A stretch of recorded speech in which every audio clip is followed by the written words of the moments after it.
Cuando se calma el bullicio de la ciudad y se van apagando las luces de la casa, se enciende la luz del entendimiento.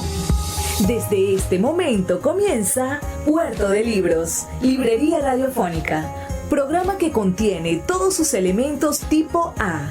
Puede ser escuchado por niños, niñas y adolescentes sin la supervisión de padres, madres o representantes. Comienza Puerto de Libros, librería radiofónica.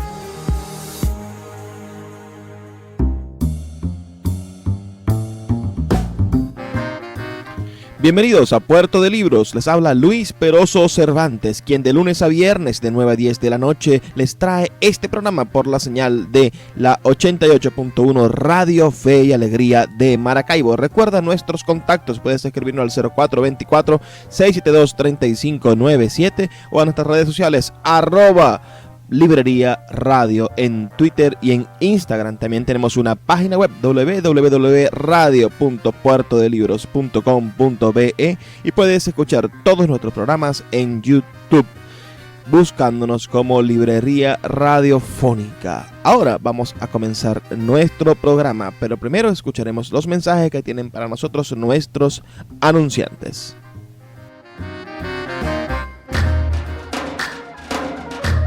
Café Peniel es un pequeño lunch ubicado en la vereda del lago, en el tercer estacionamiento de la vía interna del parque, diagonal a las antiguas oficinas de Imparques. Ofrecen todo lo que usted necesita para disfrutar de su permanencia en la vereda del lago. Agua bien fría, refrescos helados, jugos naturales de todos los sabores, pastelitos y pequeños recién fritos y el exquisito pan de guayaba. Con una atención de calidad, abren de lunes a domingo de 7:30 de la mañana a 7:30 de la noche. No dejes de visitar Café Peniel en la vereda del lago.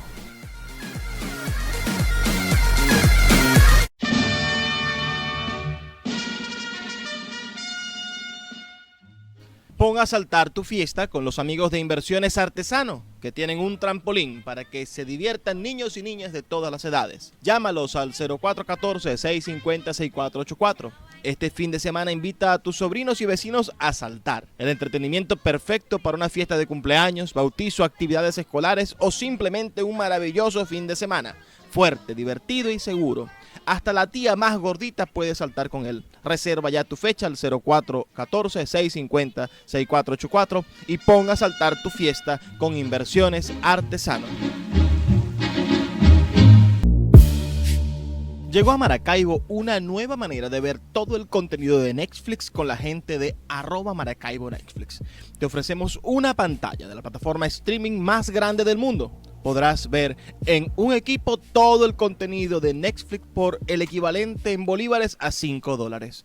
Ofrecemos cuentas premium con HD y Ultra HD compartidas por 4 personas. Ahorra hasta $3 del precio oficial de Netflix. Escríbenos al 0424-672-3597 o síguenos en Instagram @MCBO Netflix para obtener más información.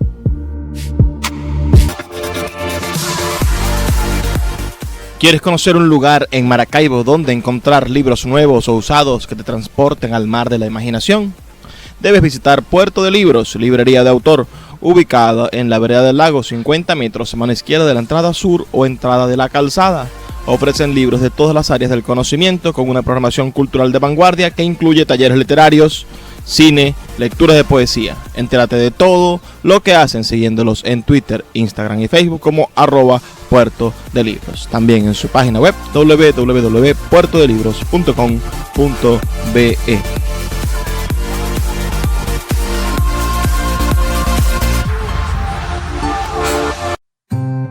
Cada día un libro. Puerto de Libros, librería radiofónica, por Radio Fe y Alegría, con todas las voces.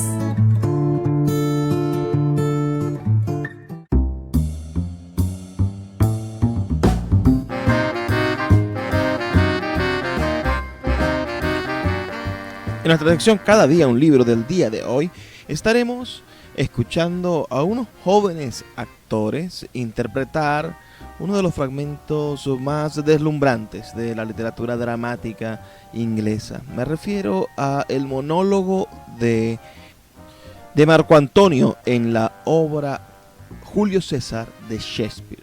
Espero que les impresione tanto como a mí esa potencia discursiva, esta pieza genial de la oratoria que es practicada por quienes quieren introducirse en el mundo de la excelente expresión verbal, es decir, una pieza de una obra literaria, porque esto es una interpretación shakespeariana de lo que sucedió en la historia romana, pero esta pieza de este discurso de Marco Antonio es practicado por los grandes maestros de la oratoria para darnos el poder de la cadencia discursiva. Es una pieza clásica de la retórica, del uso, estudio y aprendizaje de la retórica, además de ser una excelente obra literaria. Es bastante breve este pequeño fragmento, pero espero que lo disfruten y que puedan dejarnos algún comentario al finalizar. Recuerden que pueden escribirnos al 0424-672-3597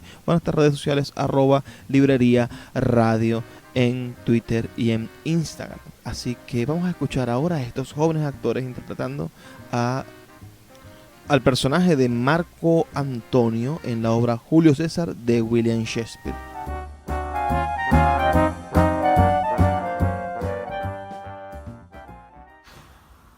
Nobles romanos, amigos, romanos, compatriotas, vengo a enterrar a César, no a elogiarle. El mal que hacen los hombres vive tras su muerte. El bien, solemos sepultarlo con sus restos. Que así sea con César. El muy noble Bruto os ha dicho que César fue ambicioso. Si lo fue, tenía un grave defecto y gravemente lo ha pagado. Con la venia de Bruto y los demás, pues Bruto es un hombre de honor, al igual que todos ellos, todos hombres de honor, vengo a hablar en las exequias de César. Era amigo, un amigo fiel y leal. Pero Bruto dice que César fue ambicioso. Y Bruto es un hombre de honor. César trajo a Roma multitud de prisioneros y las arcas del tesoro público se llenaban con sus rescates. ¿Parecía ambicioso por hacerlo? Cuando el pobre lloraba, César lo consolaba. Más duro sería el metal de la ambición. Pero Bruto dice que César fue ambicioso. Y Bruto es un hombre de honor. Todos visteis en las Lupercales que 3 veces le ofrecí la corona y que él la rehusó las 3 veces. ¿Era esta su ambición? Pero Bruto dice que César fue ambicioso. Y claro, Bruto es un hombre de honor.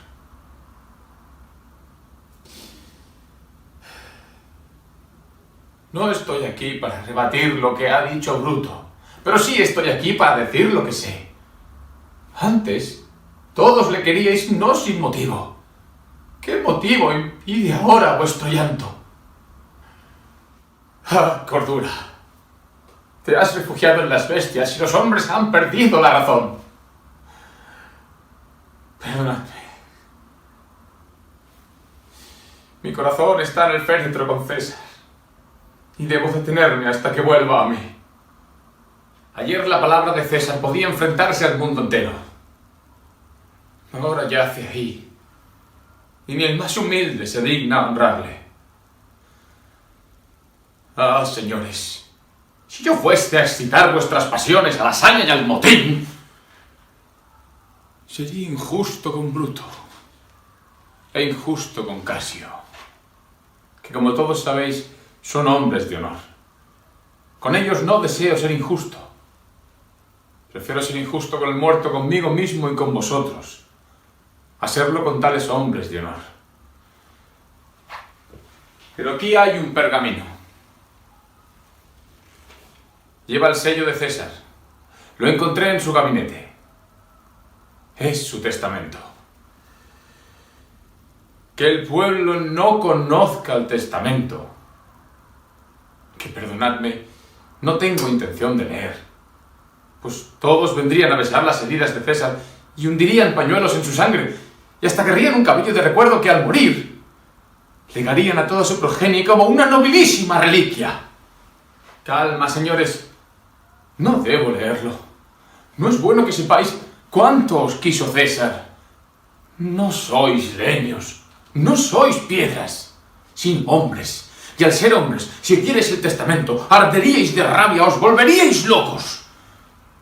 No es bueno que sepáis que sois sus herederos, pues si lo supierais lo que sucedería. Siguiente. ¿Queréis sosegaros? ¿Queréis esperar? Se me ha ido la lengua al mencionarlo. Me temo que he ofendido a los hombres de honor que han acuchillado a César. Me lo temo. El poeta Luis Peroso Cervantes le acompaña en Puerto de Libros, Librería Radiofónica, por Radio Fe y Alegría, con todas las voces.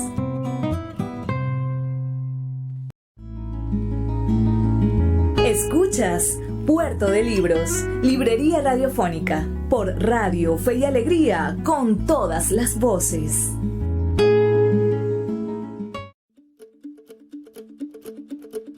Aquí, en este lugar de la península ibérica, está Cataluña. Se sitúa a orillas del Mediterráneo y a los pies de los Pirineos, y cubre una extensión de unos 32.000 kilómetros cuadrados. ¿Quieres que te cuente su proceso histórico? Pues empecemos. Vamos a remontarnos a la prehistoria. En esta época, toda la península está habitada por pueblos íberos, y también la actual Cataluña. Hasta aquí no hay historia diferenciada. Y entonces aparecen los griegos. Estos se están moviendo por todo el Mediterráneo y en el 575 a.C. llegan a la costa catalana. No invaden la zona, pero crean una colonia aquí, Ampurias, para mantener un contacto comercial. Los griegos aportan el cultivo de los cereales, la vid y el olivo, e introducen la moneda. Estamos en el inicio del desarrollo de lo que será Cataluña. 2 siglos más tarde, en el 318 a.C., llegan los romanos. Estos entran por aquí, también por Ampurias, y lo conquistan todo. Y estos permanecieron muchos más años, 7 siglos, y en todo ese tiempo crean nuevas poblaciones, entre ellas Gerunda, Gerona, Barcina, Barcelona, y Tarraco, Tarragona. Construyen vías de comunicación a través de calzadas y puentes, e introducen una nueva lengua, el latín, el idioma origen del catalán.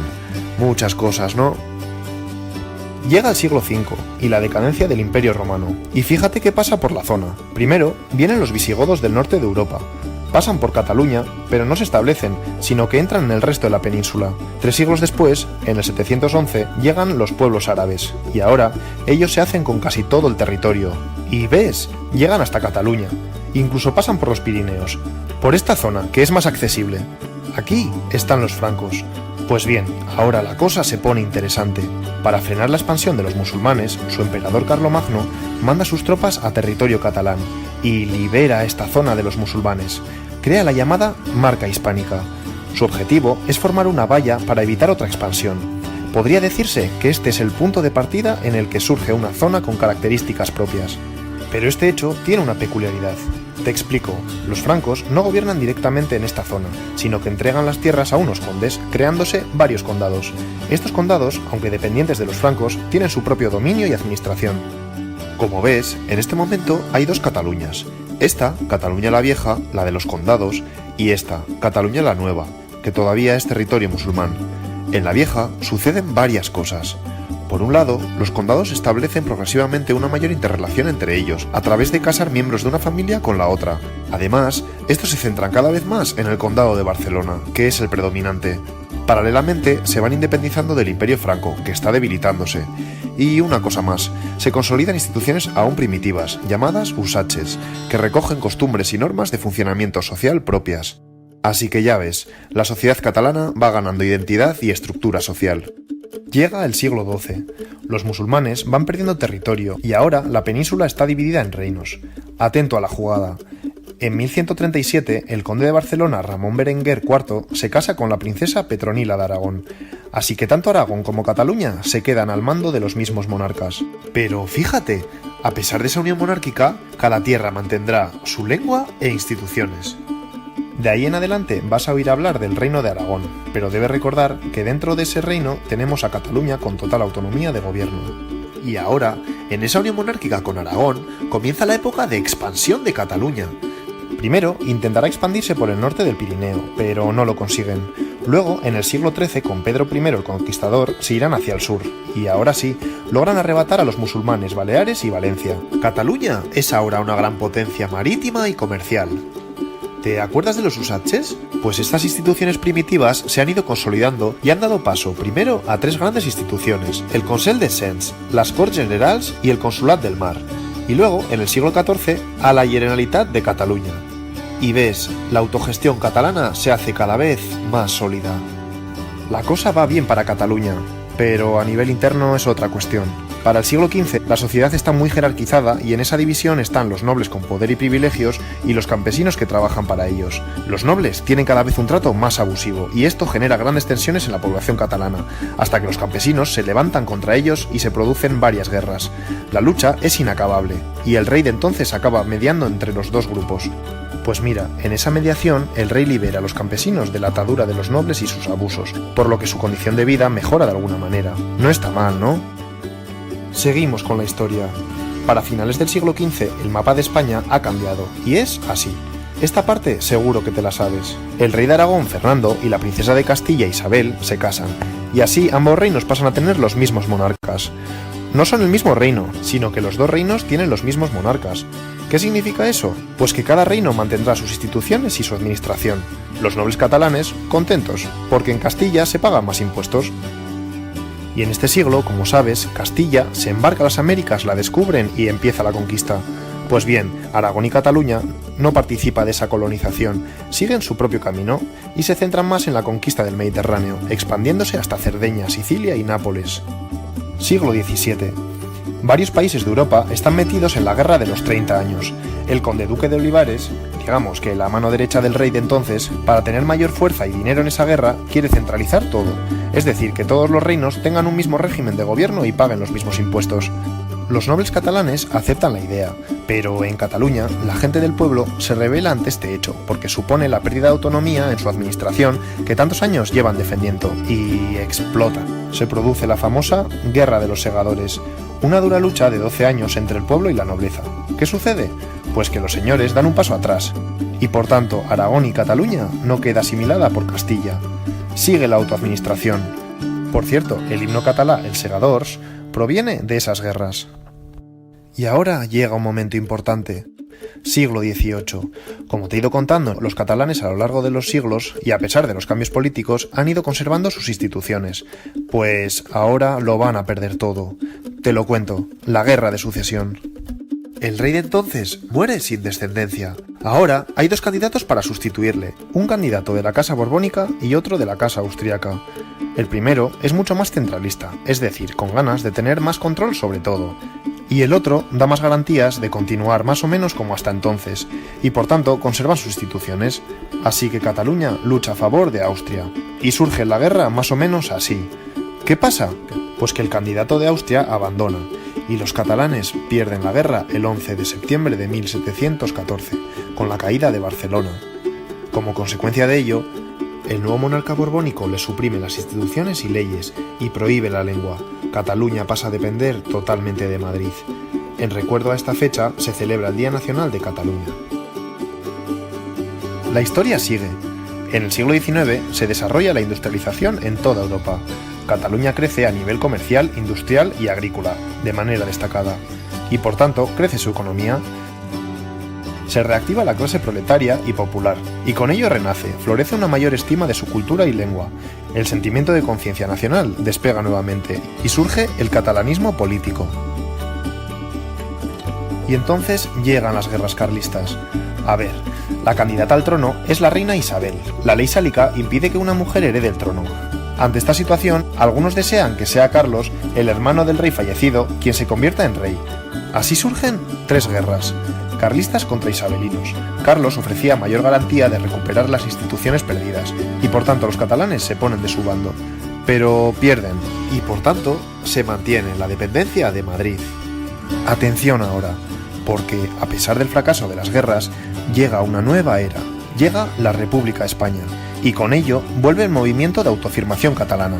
Durante la República, Cataluña consigue recuperar las instituciones y en 1932 se aprueba l'Estatut d'Autonomia, una especie de constitución pero catalana. Esto cambia rápidamente con la llegada de la dictadura de Franco. Como sabes, supuso una época terrible de represión durante 40 años. En este tiempo se prohíben las instituciones y el catalán. Con la muerte del dictador se entra en un periodo de transición y un nuevo estatus político donde se reactivan las instituciones. Vuelven la Generalitat y el Estatut. A lo largo del siglo XXI aumenta progresivamente la sensibilidad e identidad catalana. La crisis económica, los casos de corrupción en el Estado y la percepción de que Cataluña da más dinero a España del que recibe, entre otras razones, hacen que vaya creciendo en un gran sector de la población catalana el deseo de ser un país independiente. El 1 de octubre del 2017 se realiza un referéndum para decidir sobre la independencia de Cataluña. El gobierno lo considera ilegal e intenta obstaculizarlo con actuación policial.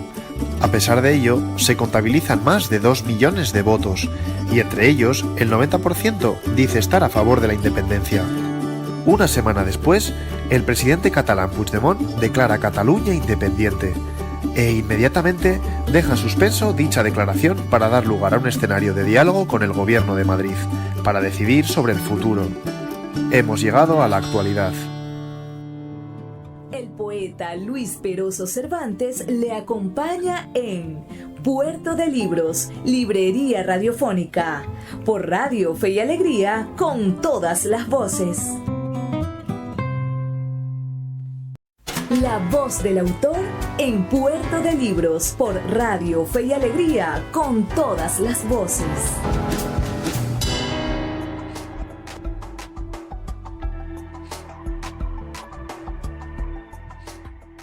La idea es tratar de mostrar, tener un registro tanto de cómo hemos llegado al presente, con los desafíos del presente, los avances, pero también darle una profundidad histórica al desarrollo en distintos momentos de la historia de nuestra región.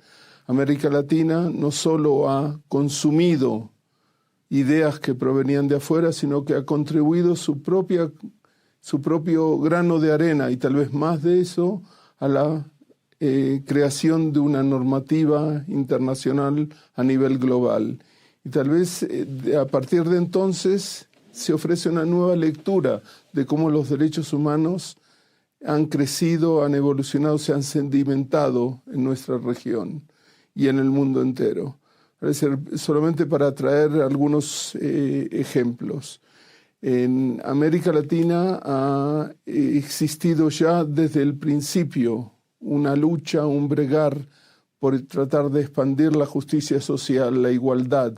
Por supuesto, ha habido abusos de poder, ha habido represión. Nuestra región ha conocido muchos abusos por parte de las instituciones, por parte de las fuerzas, de las élites, etcétera, etcétera. No ha habido una concepción de ciudadanía inclusiva, pero ha habido una lucha constante. Y en ese sentido, en América Latina, los derechos sociales y económicos han sido reconocidos aún antes que los derechos políticos a nivel universal.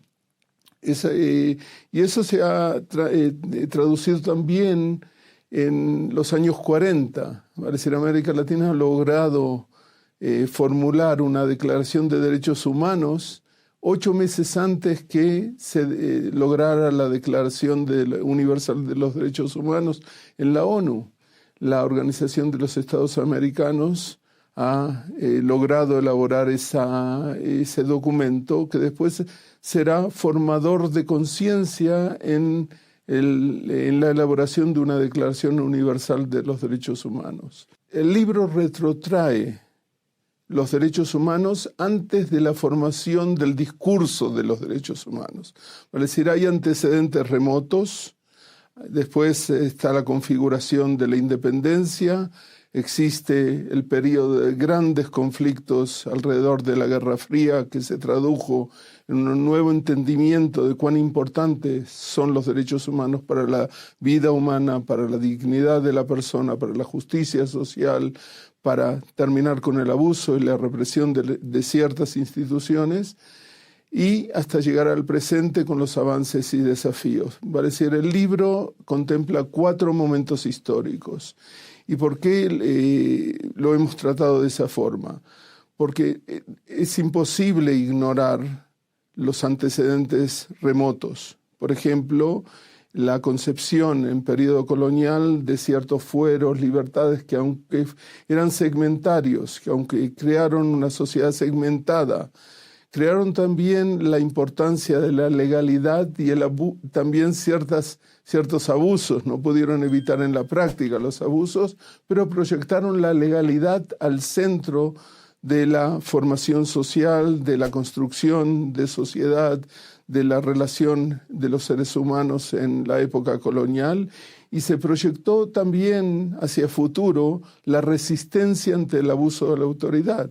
Llegamos a la época de la independencia, tenemos las constituciones que reconocen todo tipo de derechos y garantías, libertades y garantías, aunque reconocen también estados de excepción. Vale decir, existe esa dualidad entre la letra de la ley y lo que se implementa. Pero también durante el periodo independiente se sigue la lucha, el bregar por la justicia social, el resistir los abusos de poder, y también se van desarrollando ciertos instrumentos regionales para manejar, por ejemplo, el exilio político, el asilo. Es decir, hay acuerdos de derecho consuetudinario que eventualmente van a evolucionar en el siglo XX hacia el sistema interamericano de derechos humanos, que es tan importante para implementar y hacer efectivos los derechos humanos en el siglo XX, tanto con la Comisión Interamericana de Derechos Humanos como con la Corte Interamericana de Justicia. Entonces, existen ya un sedimento que en el siglo XX va a explotar con las grandes confrontaciones ideológicas de la Guerra Fría, que van a llevar a una masacre y a una violación masiva de derechos humanos, que va a crear un legado que va a ser imposible ignorar. Los países que van a emergir de las dictaduras de los años de plomo, como se lo llamaba en Brasil, van a tener que adoptar ciertas políticas para tratar el tema de la verdad, el tema de la justicia, de las reparaciones y compensaciones a las víctimas y familiares de las víctimas, cómo crear cierta conciencia de reforma de las instituciones, crear memoria, y en qué forma se va a tratar de recrear cierta solidaridad y consenso social bajo democracia. Parece que ese es un periodo de reevaluación de todo lo que se estaba viviendo ya por siglos, de abusos de poder, de confrontaciones por la justicia social, por tratar de implantar el reconocimiento de cuán sagrada es la vida humana, la dignidad humana, tratar de resistir y controlar a las instituciones de cierta forma para evitar abusos de autoridad, situaciones de microdespotismo, y eventualmente eso va a crear una nueva normativa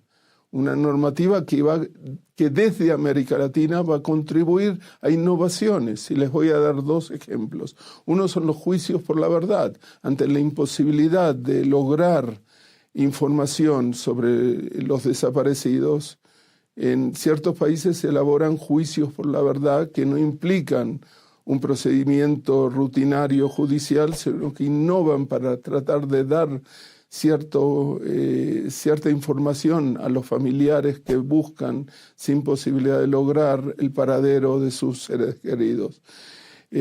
Otro ejemplo, la figura legal de la desaparición forzada, que va a ser una contribución desde América Latina hacia el derecho universal. Otro ejemplo de cuán pionera ha sido América Latina es, por ejemplo, la declaración de la OIT, de la Organización Internacional del Trabajo, documento 169 de protección de los derechos de los indígenas y las comunidades tribales, donde América Latina ha jugado un papel fundamental. Vale decir, a través de la historia moderna ha habido avances en el reconocimiento de los derechos humanos que han sido impactantes desde nuestra región. Lo importante es también destacar que no se trata simplemente de una lista de derechos humanos.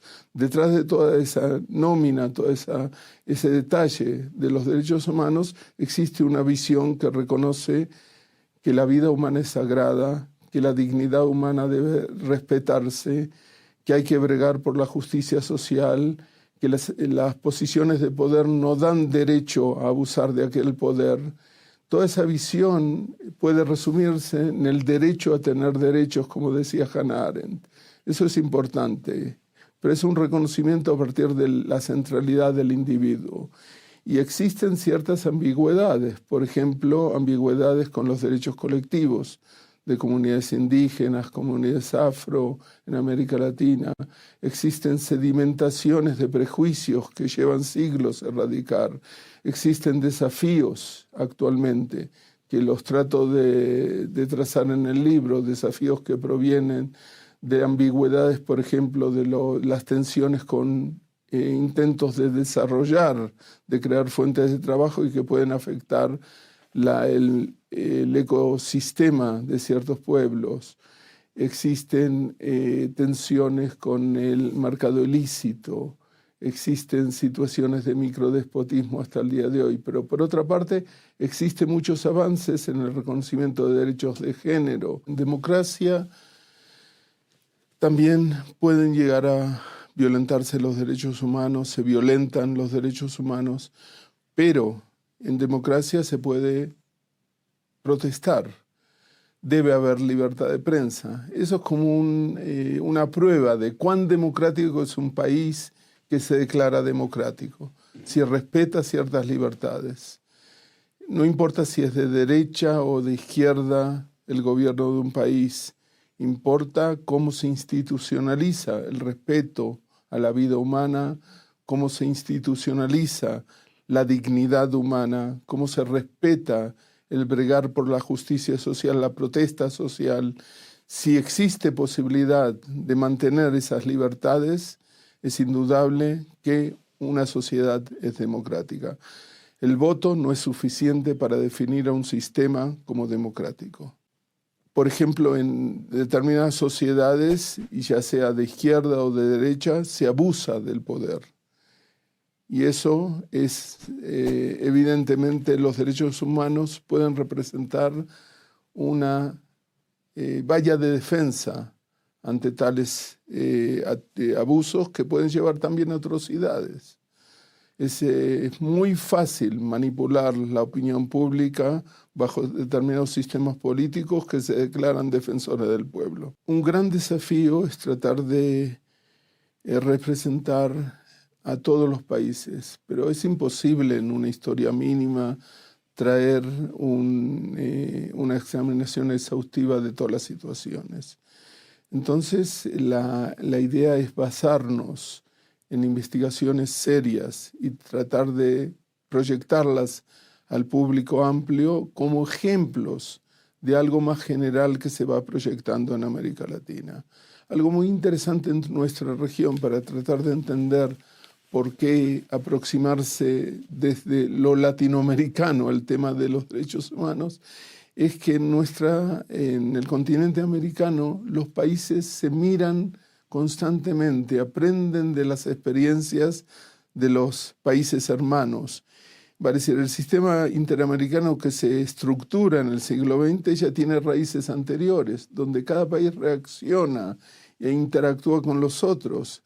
Entonces, en cierto sentido, las actitudes, las instituciones, la estructuración de libertades y garantías y el ignorarlas van creando ciertos ciclos de autoritarismo, de apertura, de nueva represión, de nuevo reconocimiento de los derechos humanos, hasta que llegamos al presente. A diferencia de autores que leen la historia de los derechos humanos en clave global y donde América Latina es un simple apartado, el libro presenta la centralidad de cómo nuestras sociedades han enfrentado desafíos contra la vida humana, contra la dignidad de las personas, contra ignorar la justicia social, en pos de una democracia más inclusiva en forma regional. Vale decir, traemos ejemplos de países y no tratamos de ni ensalzar los logros de un determinado ejemplo, ni tratar de censurar a los otros países. Son ejemplos, pero son ejemplos basados en investigaciones serias, lo cual permite al autor entender, aun cuando su país no esté representado en un determinado temario, entender que eso también es aplicable a su realidad, su cotidianidad, y tratar de proyectar la importancia de este discurso, de esta normativa, para garantizar la vida humana, la dignidad de las personas, la justicia social y una democracia más inclusiva. Los 4 momentos históricos en que divido al libro son ciclos que se proyectan a futuro, que implican retrocesos, que no se cierran cuando empieza un nuevo proceso, un nuevo ciclo.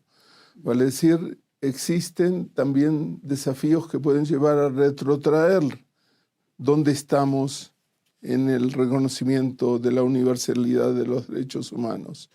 Y en ese sentido, el libro cierra con un llamado a estar atentos, a reconocer los múltiples niveles donde se puede proteger los derechos humanos. No es solo a nivel de Estado, sino a nivel también del sistema regional, interamericano.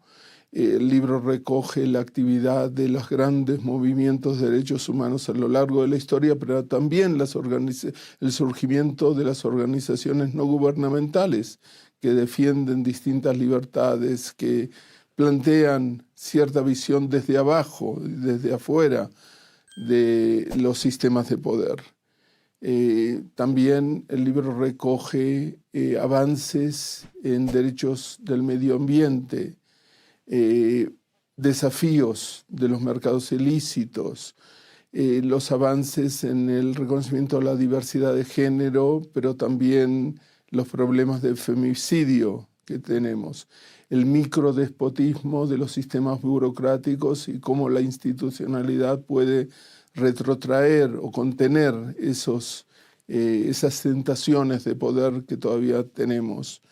Va a decir, innumerables campos donde se amplía lo que se entiende por derechos humanos, pero sigue estando determinadas tentaciones que se retrotraen en el tiempo hacia abusos de poder, hacia no reconocimiento, hacia la persistencia de prejuicios, hacia grupos subalternos que debemos tratar de superar. Y eso nos concierne a todos. Es un tema que sigue siendo de actualidad. La lucha por los derechos humanos, por la defensa de libertades básicas, se ha mantenido por toda la historia de América Latina. En todos los países tenemos situaciones de abuso, tenemos situaciones de prejuicio sobre grupos subalternos, sobre migrantes, contra migrantes, y el libro recoge esa historia de luchas, de intentos de institucionalizar el respeto a la vida, la dignidad humana, la justicia social.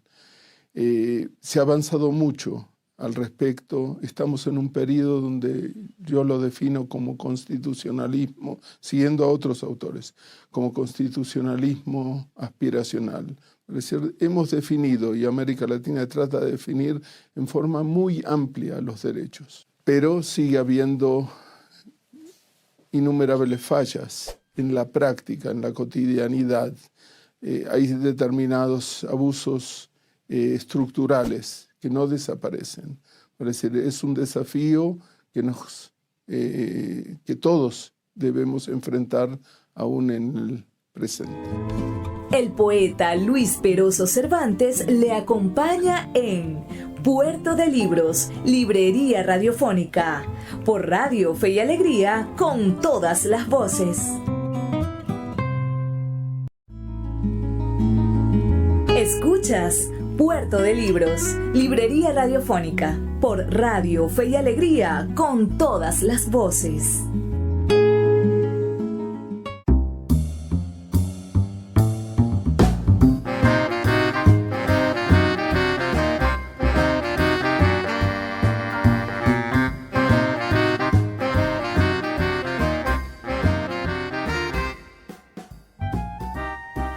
Ya estamos llegando al final de nuestro programa y quisiera reflexionar sobre algunas cosas en estos minutos últimos de nuestro programa. Nuestra ciudad ha venido viendo un progreso, ciertamente, en el mundo de la electricidad. Hemos visto que se ha dejado de ir la electricidad por algunos sectores, y eso, de cierta manera, hay que aplaudirlo, hay que reconocerlo. Quizás estamos llegando a más hogares, a más radioreceptores, gracias a que hay electricidad en los sectores, en los barrios, en nuestras casas, en nuestros automóviles. Pero no podemos pasar por alto que han pasado 8 meses, ¿no?, para que esta crisis se acomode. Aplaudimos los esfuerzos de quienes han logrado que Maracaibo vuelva a tener electricidad, quienes se han preocupado y no nos dejaron en esa oscuridad en la cual vivimos, una oscuridad que sufrimos. Nuestro programa comenzó unos días antes del primer apagón nacional y creemos que hemos estado de cierta manera muy ligados en resistencia, en insistencia a esos apagones, y muchas personas que han querido escucharnos en múltiples ocasiones se han visto limitadas por el problema de la electricidad. Ahora que hay más electricidad en la ciudad, quisiera saber qué ha pasado por su mente en estos días. Me gustaría recoger la información de muchísimas personas, poder saber si existe una literatura de esto, si hay un cuento que nosotros podamos generar, si hay algo que se pueda recuperar para bien de esta experiencia tan traumática de pasar 8 meses con una regulación eléctrica profunda, ¿no? Son más años, porque tenemos siendo regulados eléctricamente desde el año 2009, quizás antes, pero este año 2019 ha sido verdaderamente difícil, especialmente difícil. La invitación es a que nos escriban a nuestras redes sociales, @librería radio, o a nuestro WhatsApp 0424-672-3597, 0424-672-3597, y compartas tus experiencias, nos digas un poco cómo has aprovechado el tiempo en el que hemos sufrido tanto problema eléctrico. También es un momento de recordarnos, ¿no?, la oportunidad que tenemos ahora con electricidad de nuevo en algunas noches maravillas, de encontrarnos con los libros, ¿no? ¿Qué libro te gustaría leer para dormir? Siempre yo me hago esa pregunta. Nosotros vemos en las películas gringas, ¿no?, en estas películas hollywoodenses, la tradición de llevar a dormir a nuestros hijos con libros. Y yo me pregunto cuántos hogares han emulado esa propuesta, cuántos niños le piden a sus padres que les lean algo.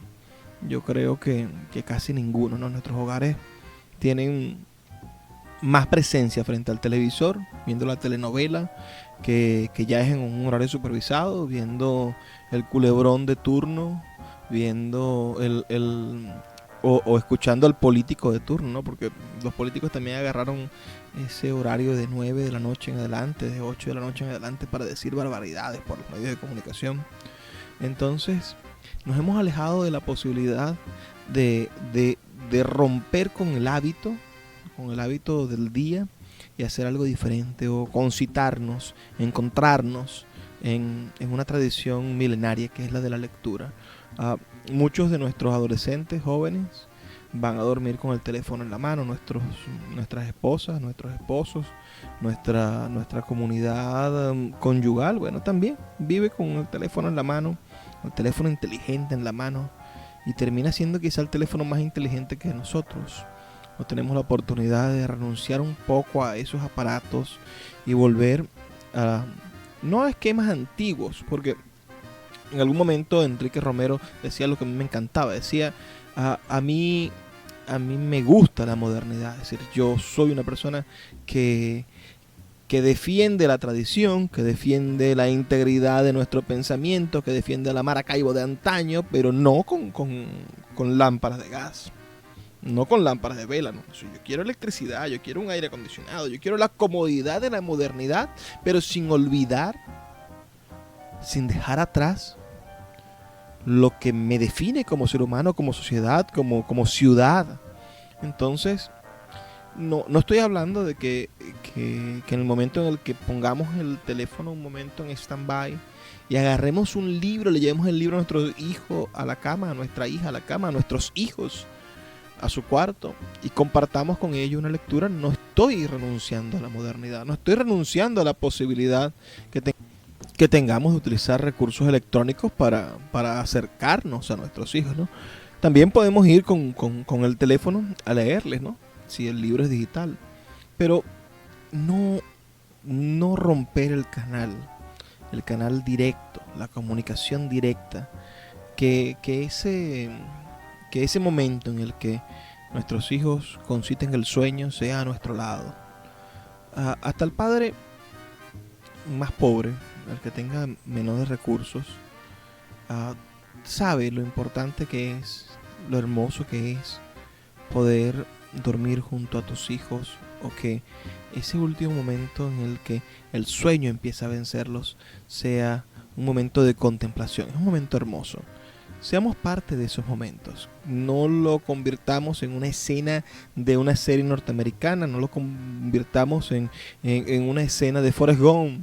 Hagámoslo nuestra realidad, nuestro día a día, porque incentivar la lectura a nuestros hijos no es más que entregarles la llave de un vehículo que tiene una gran velocidad y que tiene un rumbo definido, el rumbo del éxito, el rumbo del triunfo personal, un rumbo que le va a garantizar felicidad, porque quien tiene la capacidad de conocer, tiene la capacidad también de conocerse. Conocer, tener conocimiento, tener sabiduría, son elementos invaluables. Todo el dinero que usted pueda invertir en su hijo no va a ser tan valioso como el conocimiento, no va a ser tan valioso como la sensibilidad para identificar el conocimiento real. Y esto en los libros tiene un aliado, una herramienta fundamental. Hagamos de los libros nuestros principales aliados. Hagamos de los libros nuestro apoyo, nuestros pilares para la construcción de una mejor sociedad. Y disfrutemos de estos momentos con electricidad en la noche. Valoremos lo que antes parecía normal, lo que antes parecía que nunca iba a desaparecer, el fluido eléctrico, y que este año nos ha costado tantas horas y tantos zancudos y nos ha hecho pasar tan malas noches. Bueno, ahora vamos a valorarlo un poco más. Démonos cuenta de lo frágil que es aquello que llamamos nosotros normalidad, y aprovechemos estas horas de la noche en que usted tiene electricidad, tiene luz eléctrica, tiene un bombillo incandescente en su cuarto, iluminándolo, para leerle a nuestros hijos una historia antes de dormir. Vamos a escuchar el mensaje que tienen para nosotros nuestros anunciantes y después terminamos de despedir este programa de hoy de Puerto de Libros, Librería.